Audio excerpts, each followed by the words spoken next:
إني سجريت.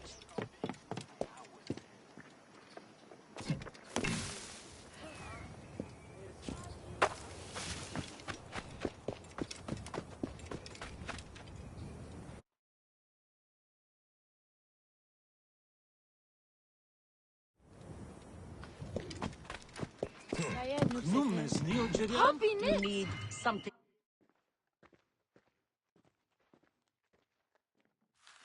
in particular? Big IF Janet. You him einig. Samet her attitude. Good. Hätte attitude.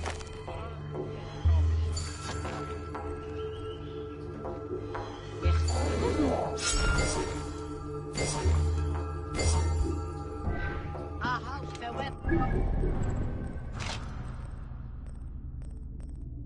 Traveler.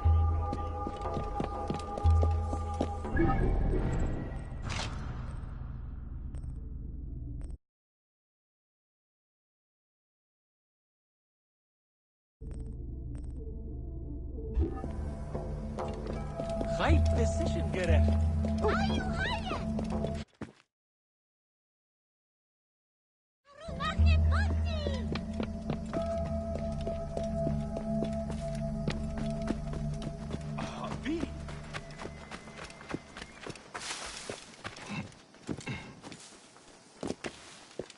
Greetings. Can I help you?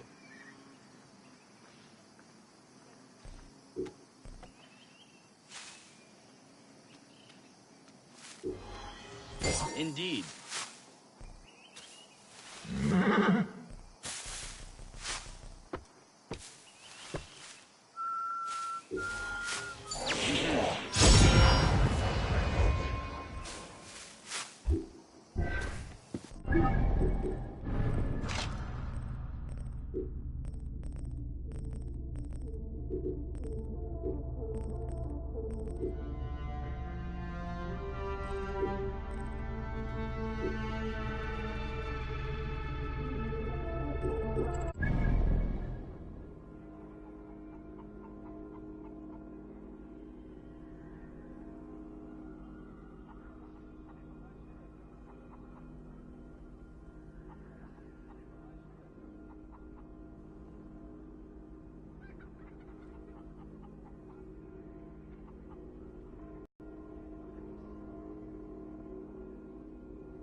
Welcome to Discovery Tour by Assassin's Creed Ancient Egypt.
Welcome to Alexandria, planning of the city. Alexander's plan to build his great city began with a verse from Homer's Odyssey. There is, in front of Egypt, in the sea with many swells, an island called Pharos. Guided by these clues, Alexander the Great founded his future city at the western end of the Nile Delta.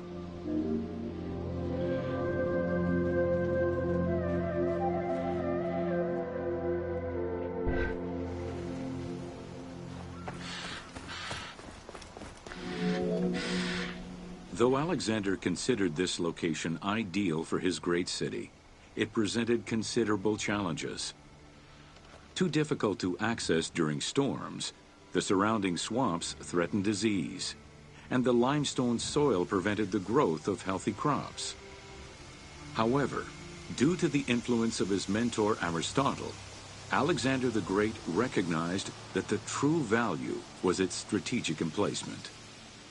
Alexander knew that in controlling Pelusium to the east, Memphis to the south, and his crowning glory Alexandria to the west, he would create a triangular stronghold, allowing him to control the entire delta while giving him access to the Mediterranean.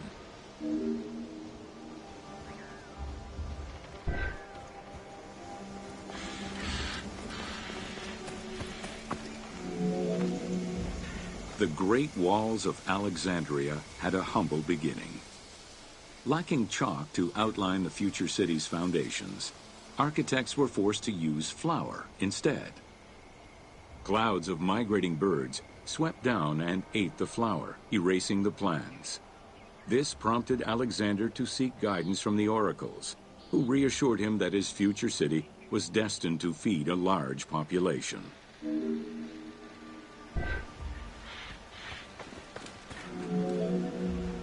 Excavations led by Mahmud Bey el-Falaki in the 19th century revealed that the wall enclosure measured approximately 5.2 kilometers in length and 2.2 kilometers in width. It was roughly 9 meters in height.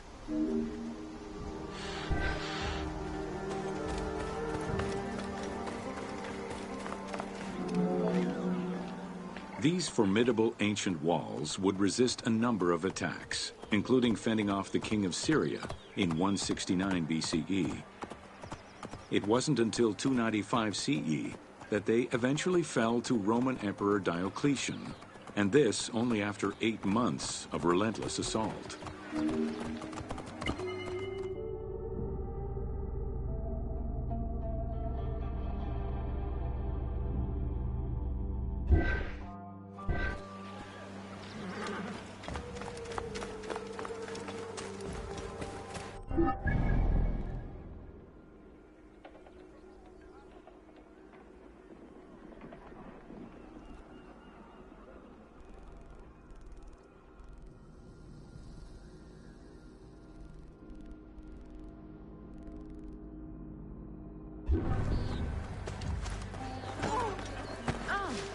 οφθαλμής γκάρ, δια νέα νέο.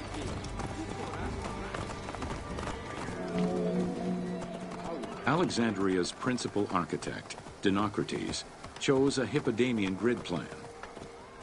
The grid maximized functionality, with wide, straight roads and canals running beneath them. Alexander recognized the military value of the city's design. The wide, parallel streets gave him optimal surveillance of the city, while allowing the unobstructed flow of troops.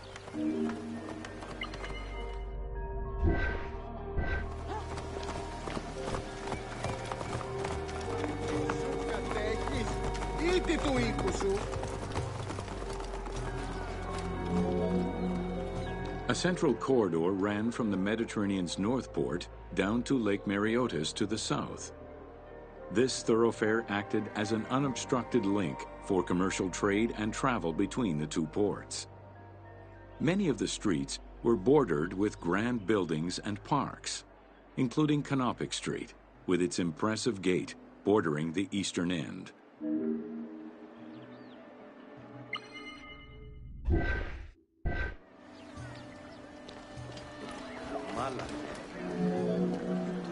Alexandria was most likely built upon an already existing Egyptian village. Upon its completion, the Egyptians reviled the city, refusing to call it by its founder's name. Instead, they called it Raked, the building, as a mark of disdain, which was later Hellenized into Rakotis. Despite this, the name Alexandria would remain.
Welcome to Osiris, the first mummy.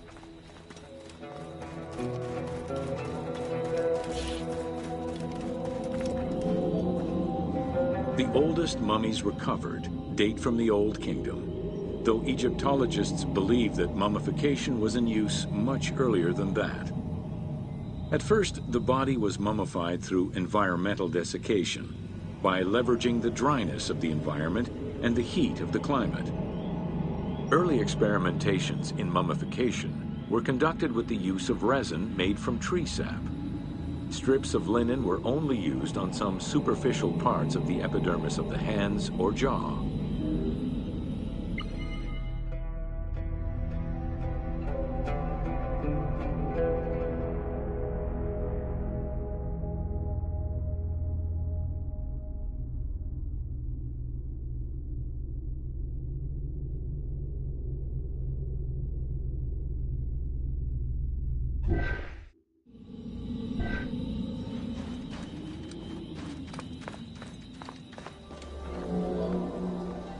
Ideologically, the will to preserve the body is not explained in any way until 3600 BCE.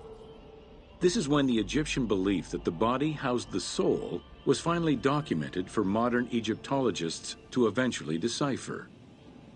It was not until the arrival of the myth of Osiris in the Egyptian religion around the 5th dynasty that mummification was thoroughly conceptualized. The practice was thereafter grounded in both a mythological and ideological point of view.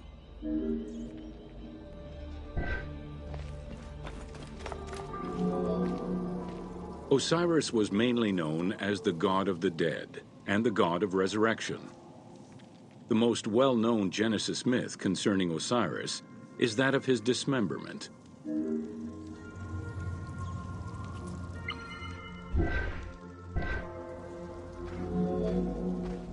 It is Plutarch who gives the most simplified and complete summary of the story. Within Egyptian mythology, Osiris represented the first king to rule Egypt. Jealous of his power, his brother Seth attempted to usurp his throne. After several unsuccessful attempts, Seth succeeded in killing his brother by dismembering him and scattering the pieces of his body all over Egypt. Isit, the Great of Magic, traveled all over Egypt in search of the pieces of her husband's body. After a long search, she recovered all the pieces save for his manhood, as it was eaten by a fish.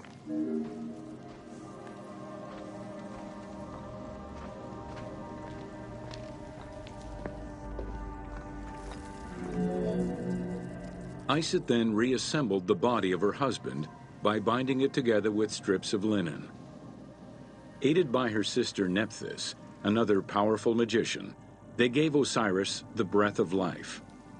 This not only brought him back from the dead, but also allowed him to recover his virility long enough to impregnate Isit, thus ensuring his succession before, once more, dying. Thus Horus was born.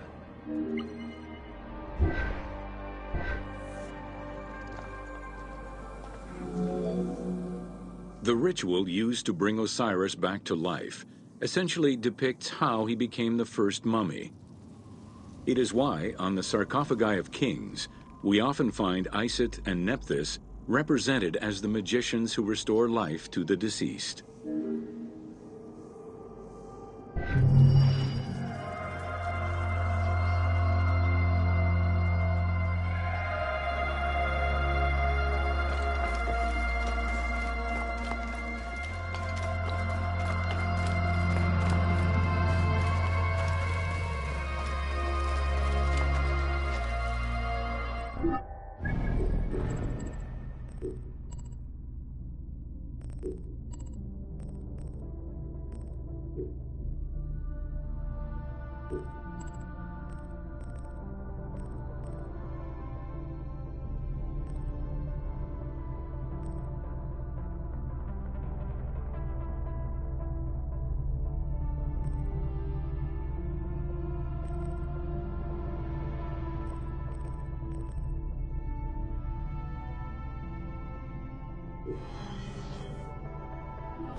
وجهك.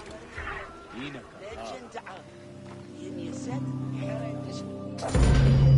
Welcome to Mummies of Ancient Egypt. The mummification process used by ancient Egyptians was highly ceremonial in nature. The different types of mummification took into account the social level and richness of the deceased and even included animals. The most expensive was that reserved for the pharaoh and the royal family, as well as some of the wealthiest members of the court.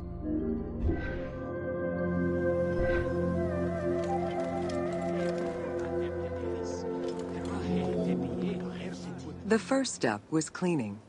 Once bodies arrived at the mummification site, they were placed on inclined tables while the bodily fluids drained away. They were then cleansed by priests until they were deemed ready for the purification process.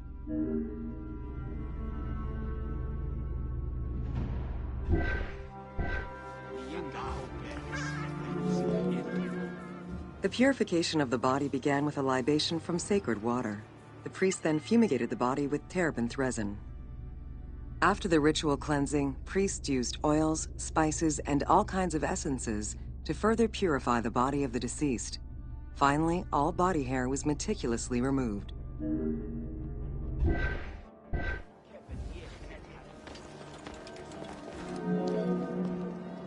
Once the body was properly purified, embalmers removed the organs, following very specific procedures. First, the brain was extracted by inserting a spoon through the nostril to break the ethmoid bone. Then, using a spatula, the pieces of the brain were removed as thoroughly as possible. What matter remained was extracted after a process of liquefaction, achieved through the use of a caustic liquid. The cranial box, once emptied, was rinsed and disinfected with palm wine, and then stuffed with strips of linen cloth and liquefied resin.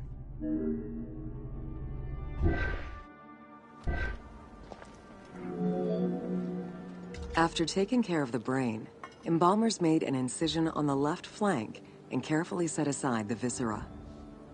The inside of the body was also rinsed with palm wine. Then the embalmers filled the belly with pure myrrh, cinnamon, and other perfumes and sewed it shut. The removed viscera were washed in palm wine and packed in crushed herbs before being placed in canopic jars.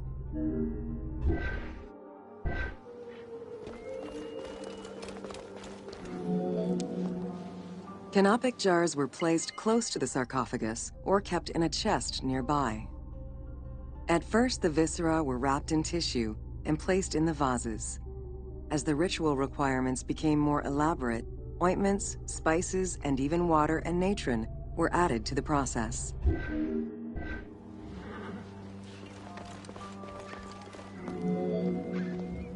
Towards the middle of the New Kingdom, canopic jars assumed the appearance of the four sons of Horus.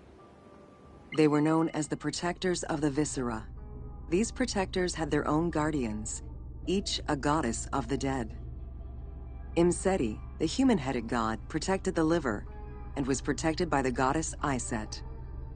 Hapi, the baboon-headed god, protected the lungs and was protected by the goddess Nephthys. Dumut-Ef, the jackal-headed god, protected the stomach and was protected by the goddess Neith. And finally, Qebehsenuef, the falcon-headed god, protected the intestines and was protected by the goddess Selket.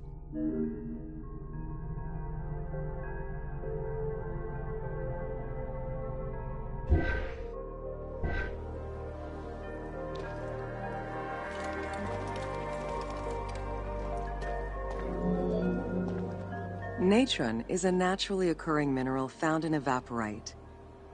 These sedimentary rocks are made up of mineral salts and were generally mined from lake beds in Egypt.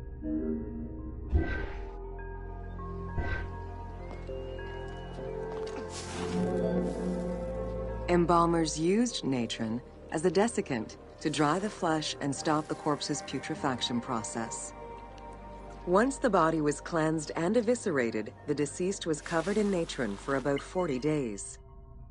Once desiccated, the body was prepared to be wrapped in strips of linen.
Once the body was fully desiccated by the natron treatment, embalmers oiled, painted, and sometimes even added hair extensions or a wig.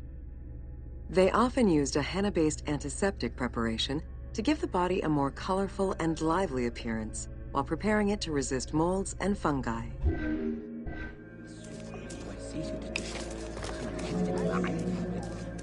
Next came the phase which gave mummies their most well-known appearance, the wrapping. Originally, each part of the body was wrapped separately. Men had their arms crossed on their chests, while women had the right arm folded over their breasts and the left arm stretched along the body. However, techniques evolved over time. Eventually, the body as a whole was wrapped with limbs alongside the body, and increasingly sophisticated and different techniques of weaving flax bands were developed.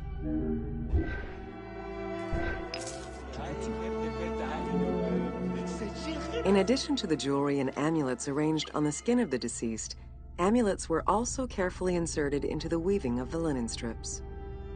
Each amulet was linked to a myth, or to an ideological belief related to rebirth.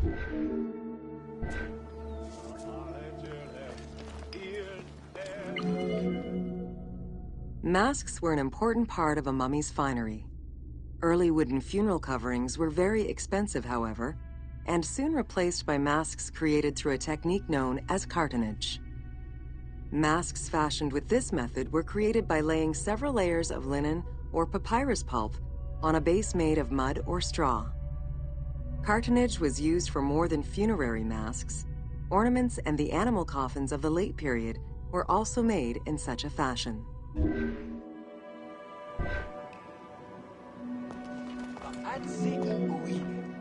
Cartonnage evolved to cover the entire body of the mummy during the 22nd dynasty.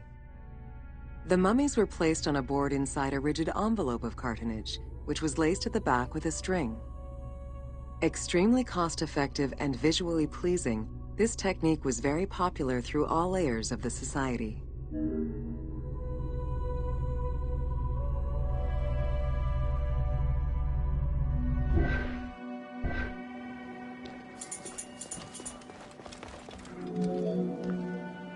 Cartonnage envelopes were usually covered with inscriptions and polychrome decorations, specifying the names and titles of the deceased, scenes depicting daily life, or decorations specific to the funerary world. This was a true gift for Egyptologists eager to study the funerary rites of the ancient Egyptians.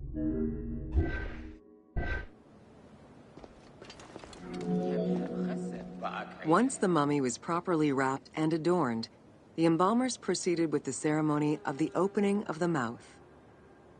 A vital step of the funerary process, this ceremony was meant to bring back to life the deceased themselves, or an object representing the deceased.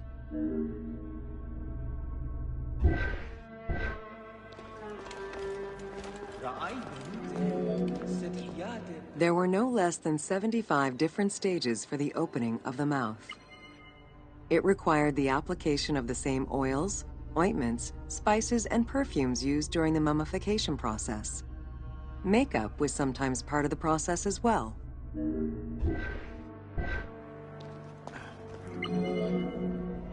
The last stage of this long ritual was the act of touching the mouth with the adze to symbolically allow the breath of life to infuse an inert body. Its performance was reserved for a very specific set of people: priests who wore the mask of the god Anubis, a close relative of the family, or by the heir to the throne.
Here? Oui, important. Welcome to The Importance of Mummies.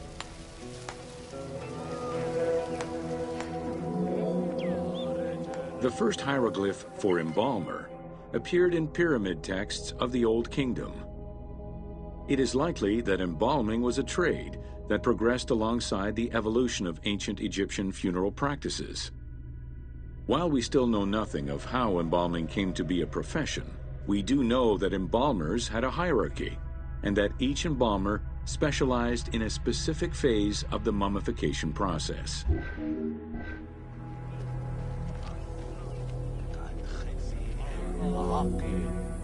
The mummification techniques were jealously guarded by embalmers from generation to generation. Despite their efforts, Herodotus and Diodorus discovered their methods in late antiquity, but historians were skeptical about the validity of the texts. It remained a mystery until two teams of modern medical legal scientists confirmed the process in 1994 and again in 2011.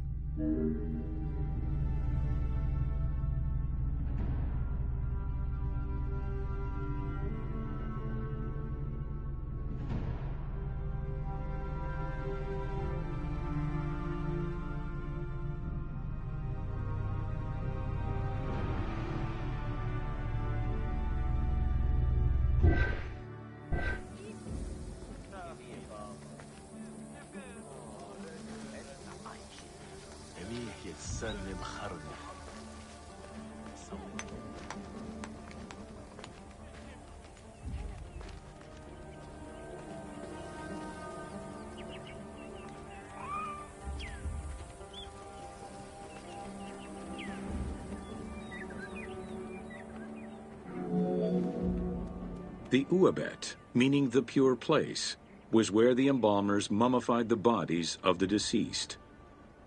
Until the end of the Middle Kingdom, it was located in tents at the edges of the city due to the smell of decomposition. In the New Kingdom, however, the Uabet was located within the city limits, though still in open-air spaces. In the same way that the practices and techniques of mummification evolved, so possibly did consideration towards embalmers within ancient Egyptian society.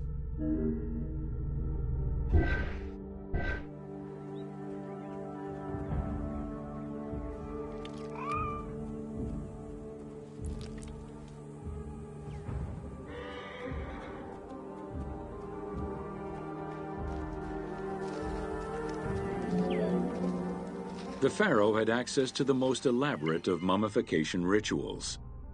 The richer citizens of Egypt also enjoyed complex embalming options, though none of them allowed for the removal of the brain or viscera. After purifying the body, embalmers injected a liquid through the rectum, sealed it, and allowed the mixture to settle. They then plunged the body into natron for up to 40 days. Once the body was dried, the seal was removed, and the entrails flowed out with the injected liquid, leaving the skin and bones of the deceased to be wrapped in linen and returned to the family for burial.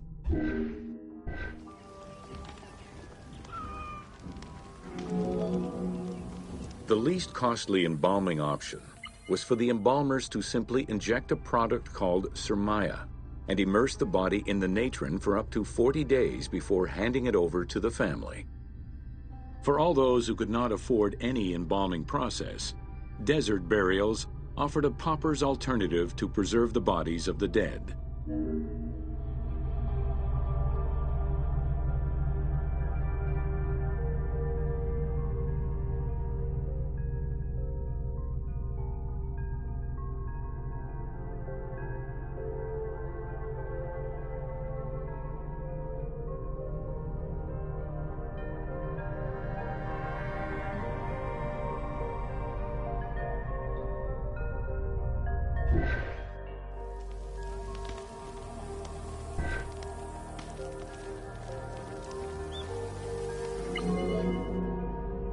Egyptian civilization has always appealed to Westerners, even before the Greek and Roman invasions. As early as the Middle Ages, mummies discovered by travelers were often sent back to Europe. Curio cabinets, dating from the 16th and 17th centuries, usually included pharaonic artifacts in their collections.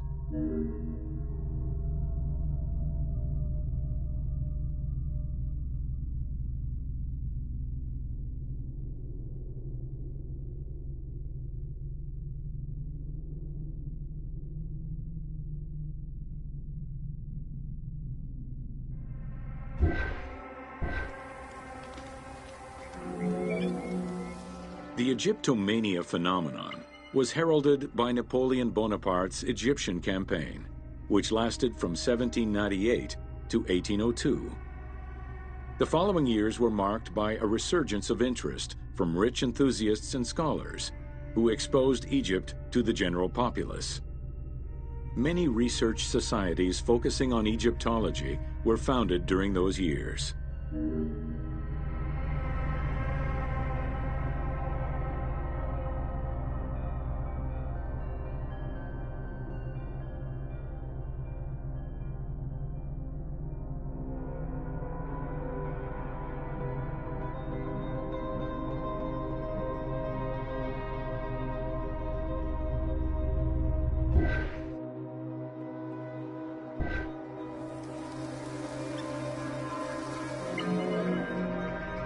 By 1868, mass tourism began in Egypt under the aegis of the Cook Agency.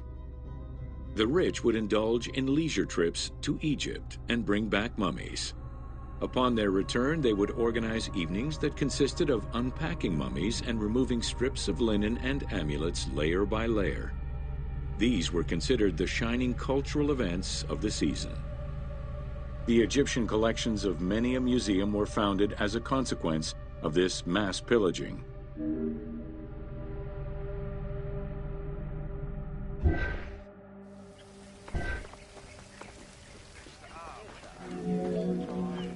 Thanks to those dubious parties, the fantasy of a mummy coming back to life, seeking revenge on its defilers, was born.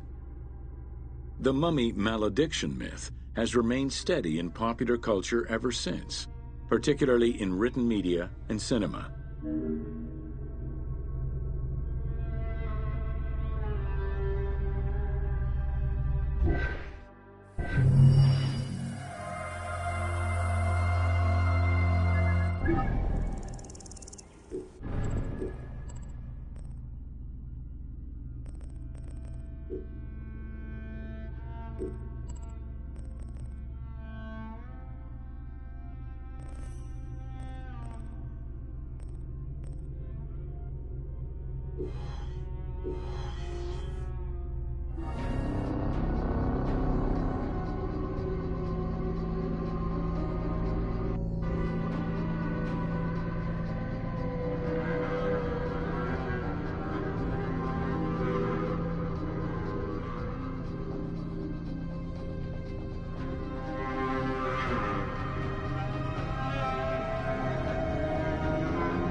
Welcome to amulets, and rituals. Ancient Egyptians believed the world was a chaotic place, filled with supernatural forces. They knew that art and words gave life and power to things. Carved with images from hieroglyphs or in the shapes of gods, amulets were highly personal objects that warded off dangers and disease while attracting success. Some amulets were temporary, intended to solve a specific problem, while others were meant to be worn forever into the afterlife.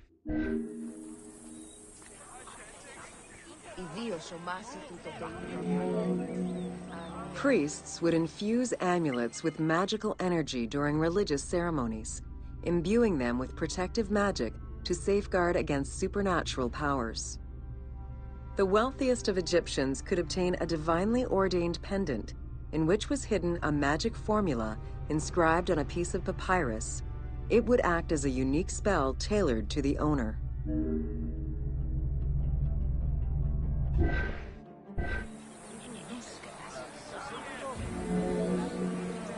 Religion was so important to ancient Egyptians that it permeated every aspect of their daily lives. Since water was the source of life and had the symbolism of purifying the body and the soul, all daily routines began with ablutions. Personal prayers to the gods were sometimes written or spoken, with family prayers passed down through generations.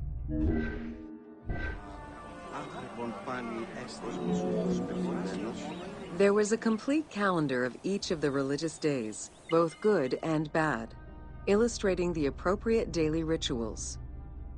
Along with wine, milk, and ointments, offerings to the gods consisted of small amulets to life-size statues and family shrines. During the Greco-Roman period, offerings to the gods consisted of mummified animals, cats for Bastet, dogs for Anubis, and birds for Thoth.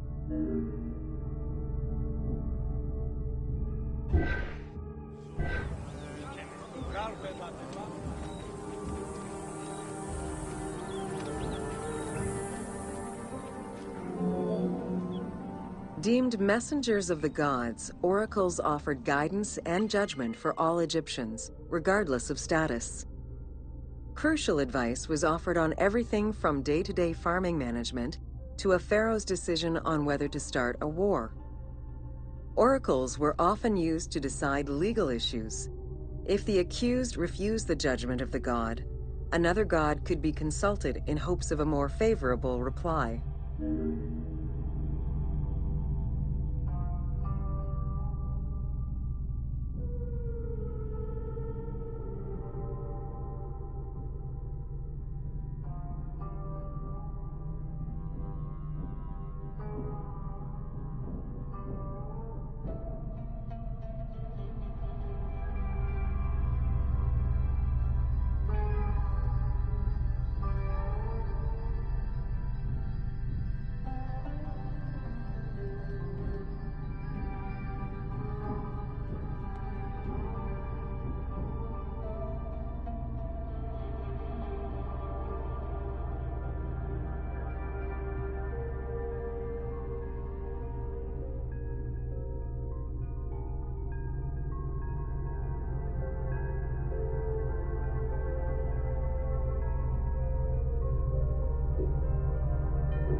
It was oracles that guided the Greek sailor Batos to the coast of Libya, where he founded a colony known as Cyrene. During Alexander the Great's campaign to conquer Persia, he consulted the oracle at the Temple of Amun within the oasis of Siwa, and was subsequently ordained a divine being.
Welcome to Temples and During rituals and festivals, the god was carried on a solar barge between the areas of a temple or the temples of different cities.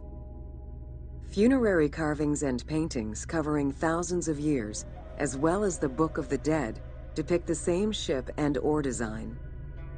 Solar barges have been uncovered near or within several pharaohs' tombs. They were intended to carry the pharaoh into the afterlife.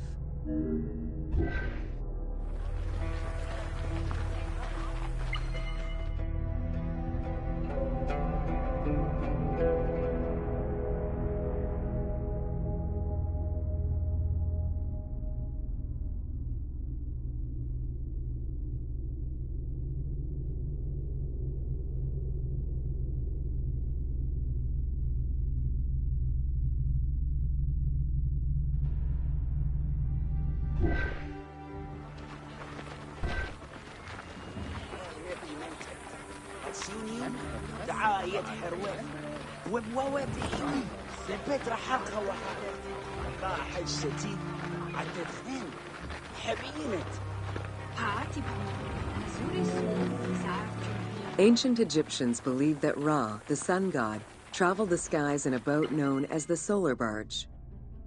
The solar barge was believed to cross over to mythological lands.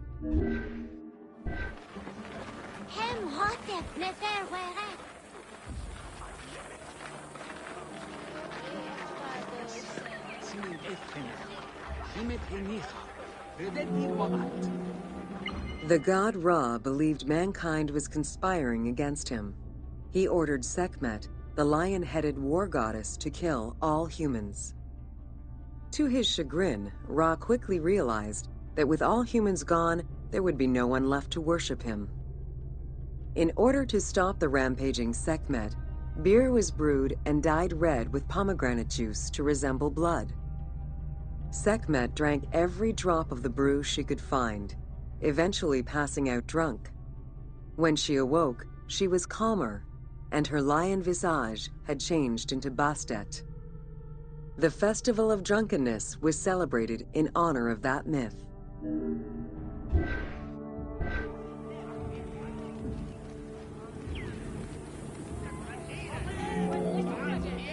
Unlike the daily rituals that took place in the temple and were performed by priests, festivals allowed the entire population of the city to participate.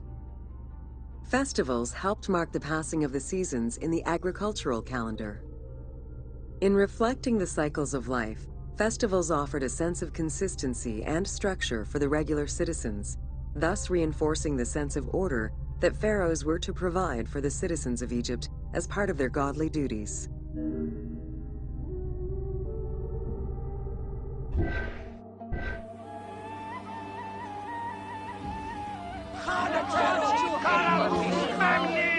The importance of these festivals is demonstrated by their longevity.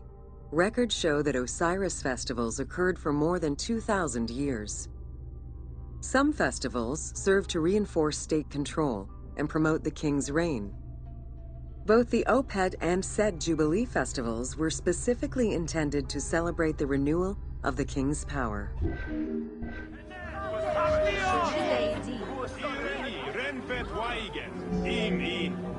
The temple hierarchy consisted of high priests, several types of priests, scribes, and servants. The high priest was known as the prophet. Some divinities had up to 4 prophets, and they were the ones to perform the most advanced and complex rituals.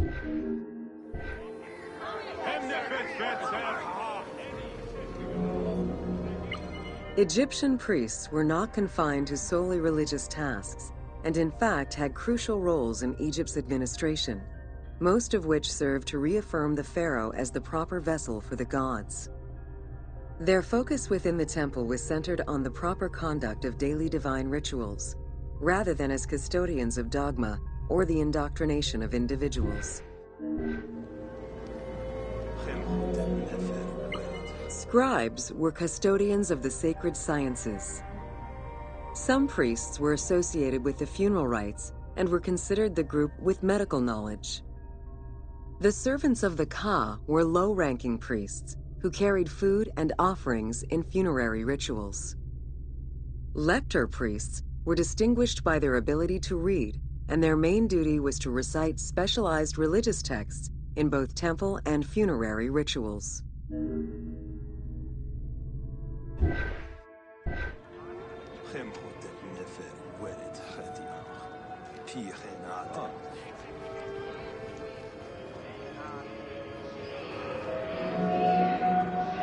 Priests and all the officials who served the temple worked only 3 months a year, with each period separated by a quarter of inactivity, at least within the temple compound. Each outgoing group handed over the temple and their tools to the newcomers. Only the high priesthood remained in permanent office within the temple.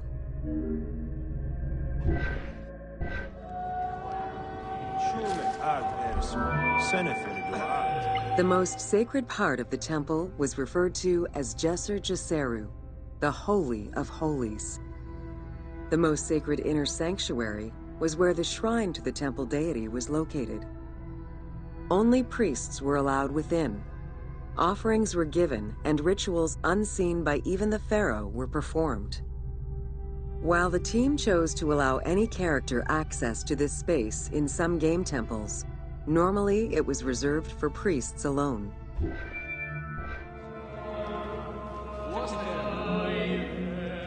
Pharaohs and their priests often chose the site of these sacred temples because of some mythological connection or an alignment with the cardinal points and certain stars.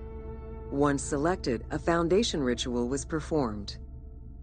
The pharaoh was required to complete 10 steps in the ritual, which required a mix of offerings as well as specific construction techniques. Once the temple was complete, construction of the chamber containing the shrine, or naos, began.